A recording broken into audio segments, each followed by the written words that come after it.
পটলের ভর্তা তো অনেকেই অনেকভাবে খেয়েছেন। এভাবে পটলের ভর্তা কে কে খেয়েছেন? না খেয়ে থাকলে একবার হলেও এভাবে ভর্তা তৈরি করে খেয়ে দেখতে পারেন। আশা করি খুবই ভালো লাগবে।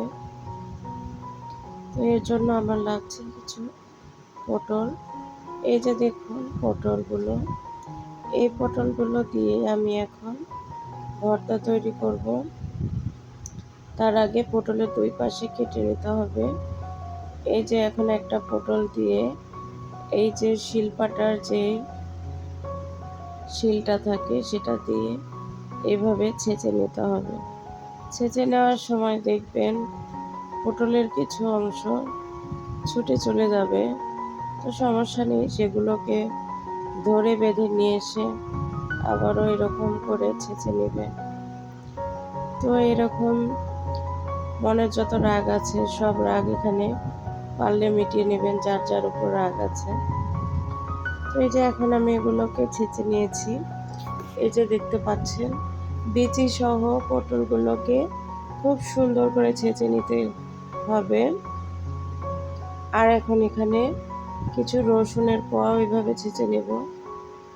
এখানেও একই অবস্থা, ছেঁচে নেওয়ার সময় ছিটে চলে যাচ্ছে, তো সেগুলোকে কানে ধরে নিয়ে এসে আবারও ছেঁচে নেবেন। এখানে কিন্তু কাউকে ছাড় দেওয়া যাবে না, সবাইকে ছেঁচে নিতেই হবে এই ভর্তাটা তৈরি করতে।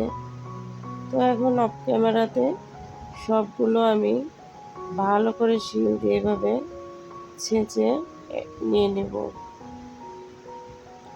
এই ছেঁচা পটলের ভর্তাটা অনেকেই হয়তো জানেই না, তবে এভাবে ছেঁচে যদি পটল ভর্তা তৈরি করতে পারেন বুঝতে পারবেন এর টেস্টটা।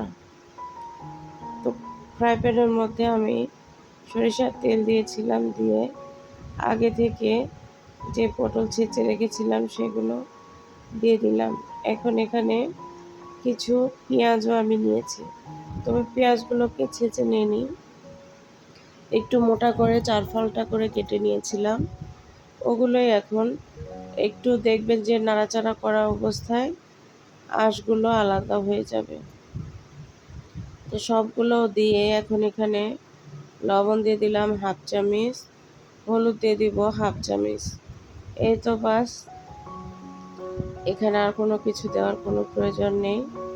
তো এখন এগুলোকে নেড়ে চেড়ে সামান্য একটু পানি দেব, দিয়ে এটাকে আমি জাল করে দেব ঢাকনা দিয়ে। যেহেতু পটলটা আমি এভাবে ভর্তা করছি, এই কারণে এখানে সামান্য একটু পানি দেব সেদ্ধ হওয়ার জন্য। পটলটা একটু শক্ত টাইপের হয়, যার কারণে এটাকে পানি একটু ব্যবহার করতেই হবে। পানি ছাড়া এটাকে ভেজে নিতে অনেক সময় লাগবে, যার কারণে হালকা একটু পানি দিয়ে ঢাকনা দিয়ে ঢেকে কিছু সময় পর ফিরে আসলাম। একদম পানিটা শুকিয়ে এসেছে, এর মাঝে আমি একবার নেড়ে দিয়েছিলাম। তো এই যে দেখুন পানি কিন্তু সম্পূর্ণ শুকিয়ে গিয়েছে। তো এখন এই যে এটাকে এখন সুন্দর করে নেড়ে চেড়ে নিতে হবে পানিটা শুকিয়ে নেওয়ার আগ পর্যন্ত।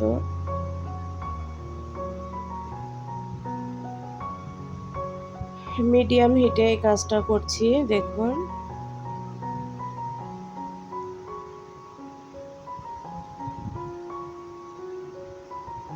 মাঝখানের অংশটা ফাঁকা করে এখন এখানে সরিষার তেল দিয়ে দিব কিছুটা।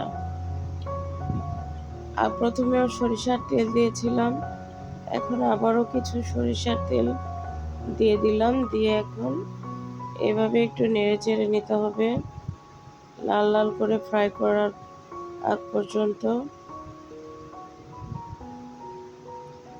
কোনো মাছ মাংস ডিম কিছু ছাড়াই পটলের এই ছেঁচে ভর্তাটা তৈরি করলে বিশ্বাস করেন এত ভালো লাগে খেতে। আপনাদের মুখে রুচি না থাকলে আপনারা কিন্তু অনায়াসে এই ভর্তাটা দিয়ে 1 প্লেট ভাত খেয়ে নিতে পারবেন।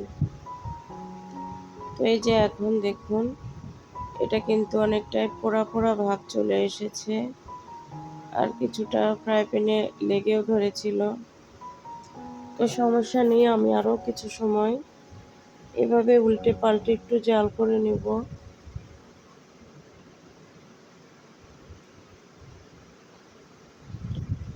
একদম পোড়া পোড়া করে নিতে হবে, একটা যেন সুন্দর কালার চলে আসে এই পর্যন্ত অপেক্ষা করে আমি জাল করে নিয়েছিলাম।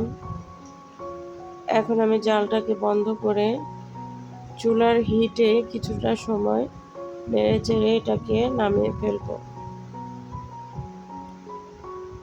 তো যে চুলাটা বন্ধ করে দিয়েছি, চুলা বন্ধ করে দেওয়ার পরও কিন্তু 5 মিনিট পর্যন্ত চুলার হিট কিছুটা থাকেই। তো এই যে এখন উঠিয়ে নেব, কালার চলে এসেছে।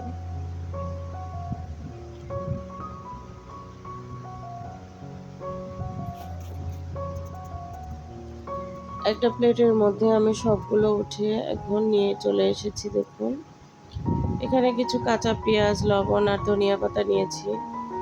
চাইলে আপনারা এখানে শুকনো মরিচ ব্যবহার করতে পারেন, তবে আমার কাছে সে ছেঁচে কাঁচামরিচ দেওয়ার কারণে আমি এখানে আলাদা করে আর কোনো মরিচ ব্যবহার করিনি। আমি বেশি ঝাল খেতেও পারি না। যাই হোক, এখন পেঁয়াজটাকে লবণের সঙ্গে ডলে নিলাম, নিয়ে এখন ধনিয়া পাতাগুলোর সঙ্গে ভালো করে মেখে নেব। আর এখানে সামান্য একটু সরিষার তেল ব্যবহার করব। কাঁচা সরিষার তেল ভর্তার ফ্লেভারটাকে আরও টেস্টি করে তোলে, যার জন্য সামান্য একটু এখানে জাস্ট সরিষার তেল দিয়ে দিলাম। এটা অপশনাল, চাইলে নাও দিতে পারেন। দিয়ে দেখুন এখন আমি সেই ভেজে রাখা পটল ছেঁচাগুলো হাত দিয়ে এভাবে মেখে নেব।